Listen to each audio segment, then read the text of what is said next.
recolher petrechos de jogos, instrumentos ou quaisquer outros objetos que estejam de posse dos doentes e que possam servir para danificar materiais ou dependências da formação sanitária, perturbar a ordem ou causar lesões corporais. 7.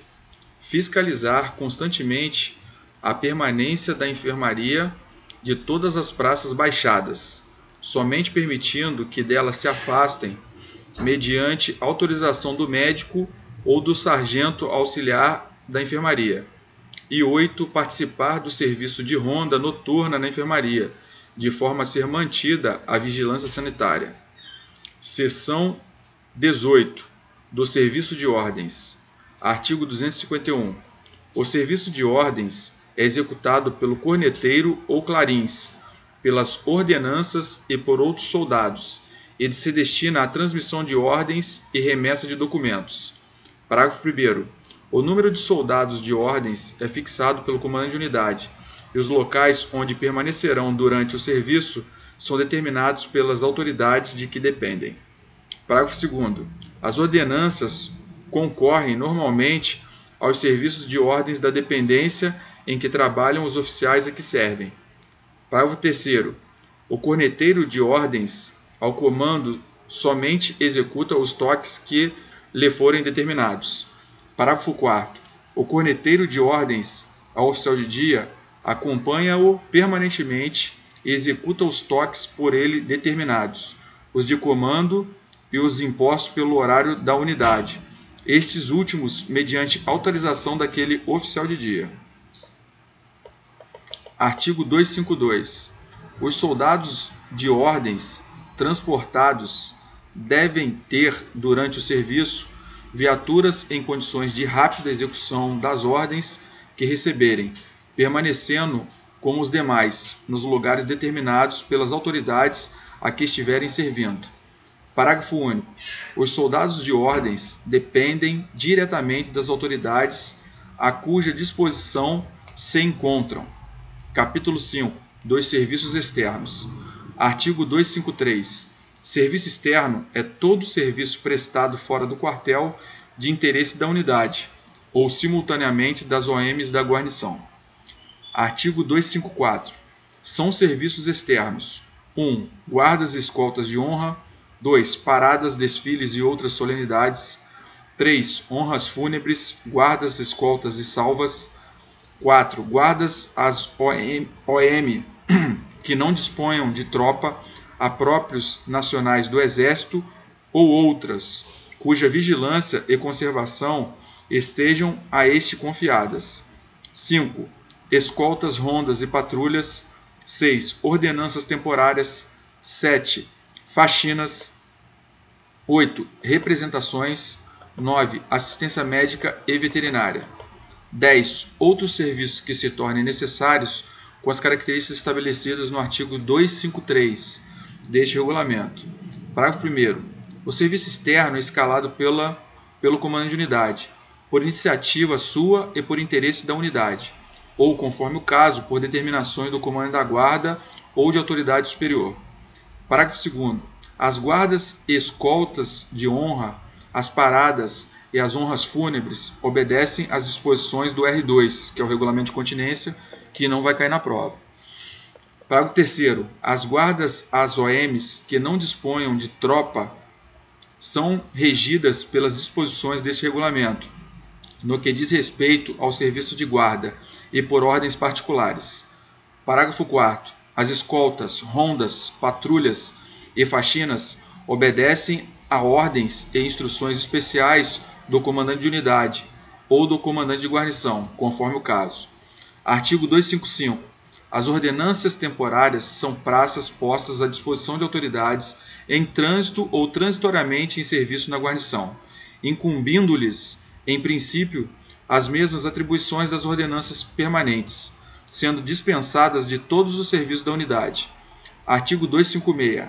As praças da unidade em serviço em outras OMs, nas quais haja falta ou insuficiência de auxiliares próprios, são consideradas em serviço externo. Parágrafo único. Essas praças são dispensadas do serviço interno da unidade, mas comparecem à instrução, de acordo com o respectivo programa e as prescrições particulares. Parágrafo único. Essas praças são dispensadas do serviço interno da unidade, mas comparecem à instrução de acordo com o respectivo programa e as prescrições particulares. Capítulo 6. Das formaturas. Artigo 257. Formatura é toda reunião do pessoal em forma, armado ou desarmado, e pode ser 1. Geral ou parcial, da unidade ou de subunidade, e 2. Ordinária ou extraordinária. Parágrafo 1º. Em regra, toda formatura tem origem na subunidade, pela reunião dos oficiais e praças que dela devam participar. Parágrafo 2º. Durante a semana, nos corpos de tropa, há pelo menos uma formatura geral de toda a unidade para o início das atividades do dia, ocasião em que será cantado o hino nacional ou outro hino ou uma canção militar. Parágrafo 3º.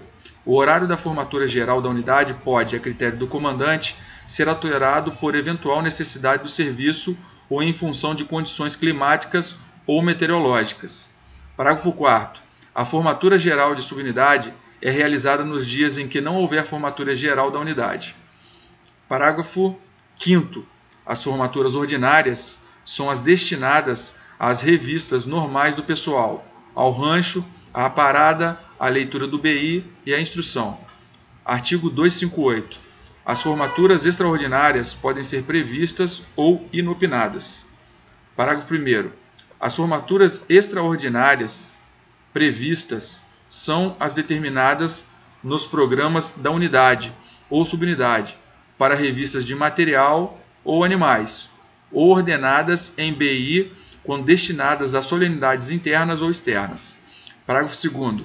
As formaturas extraordinárias inopinadas são as impostas pelas circunstâncias do momento, em virtude de anormalidades ou em função de medidas comuns de caráter interno. Seção 1. Das formaturas gerais da unidade e de subunidade. Artigo 259. Das ordens para as formaturas. São designadas com precisão hora local da reunião, formação uniforme e outros esclarecimentos necessários. Observadas também as seguintes disposições. 1. Em cada subunidade. A. As ordens são dadas de modo que não seja retardada a hora da reunião da unidade. B. Os oficiais subalternos passam em revista as suas frações. E C. O mais antigo apresenta toda a tropa ao comandante de subunidade que a conduz no momento oportuno ao local da reunião da unidade. 2. Reunidas as subunidades no local previsto e a hora marcada para a formatura da unidade, o subcomandante da unidade assume o comando de toda a tropa, até a chegada do comando de unidade. E 3. O comandante de unidade somente se aproxima do local da formatura depois de avisado pelo S3 que a tropa se encontra pronta para recebê-lo. Artigo 260. Nas formaturas gerais de subunidade são observadas as prescrições tratadas no artigo 259 deste regulamento, no que lhes for aplicável. Artigo 261. As formaturas nas armas montadas ou motomecanizadas, quando a pé, são regidas pelas mesmas disposições do artigo 259 deste regulamento, e quando a cavalo ou com o material, por aquelas que lhes forem aplicáveis, observando-se, quando ao encilhamento dos animais e à preparação do material, as disposições regulamentares peculiares e as instruções particulares do comandante de unidade ou comandante de subunidade. Vamos ver aqui esse artigo 259 aqui, do que trata.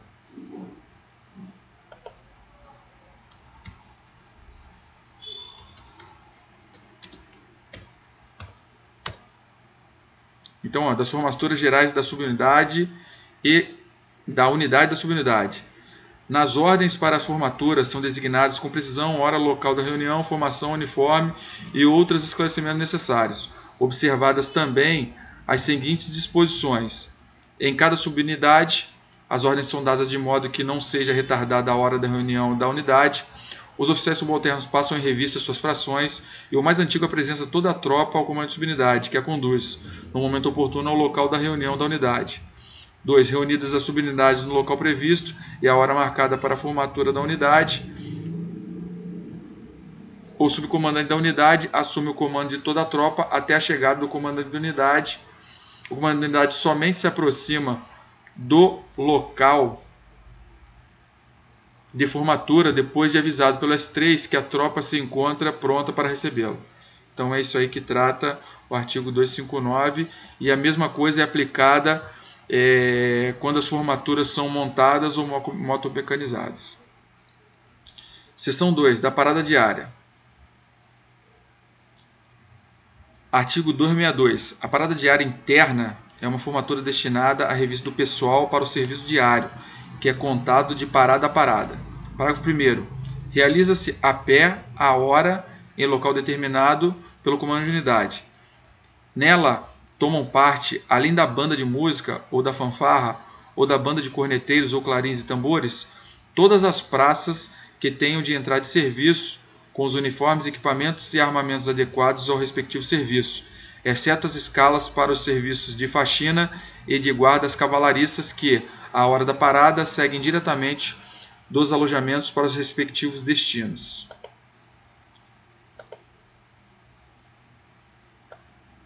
Parágrafo 3º. Todos os oficiais que tenham de entrar de serviço formam na parada após as formalidades do inciso 1 do artigo 264 deste regulamento, que está por vir ainda, não foi falado ainda. Salvo os de maior posto ou mais antigos do que o S1, que ficam dispensados dessa cerimônia.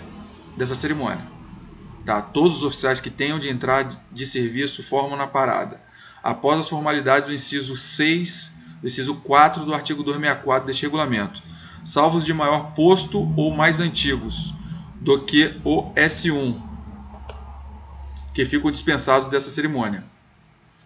Artigo 263. A parada é organizada pelo primeiro sargento ajudante, auxiliado pelo sargenteante mais antigo e comandada pelo S1, exceto nos dias em que não houver expediente, quando é comandada pelo oficial de dia que entra de serviço. Parágrafo único. Ao toque de parada, o sargenteante subunidade conduz em forma ao local determinado todas as praças que tenham de entrar de serviço, apresentando-as ao primeiro sargento ajudante. Artigo 264. A parada obedece às seguintes formalidades. É organizada da direita para a esquerda na seguinte ordem: a banda de música ou fanfarra ou a banda de corneteiros ou de clarins e tambores, guardas por ordem de graduação ou antiguidade dos respectivos comandantes, sargento de dia, plantões da subunidade, comandados pelo cabo de dia e outros serviços, policiamento, escolta de presos, etc. 2. Terminada a organização da tropa, a banda de música de corneteiros ou de clarins e tambores em linha de 4 fileiras e os demais no mínimo em 2 fileiras, dependendo do local, o primeiro sargento ajudante retifica o alinhamento e aguarda a chegada do S1, a quem mandará prevenir se for o caso. 3. Ao aproximar-se o S1, o primeiro sargento ajudante comanda a parada sentido, seguindo de ombro à arma quando o S1 for oficial superior, indo em seguida ao encontro desse oficial e apresentando-lhe a tropa.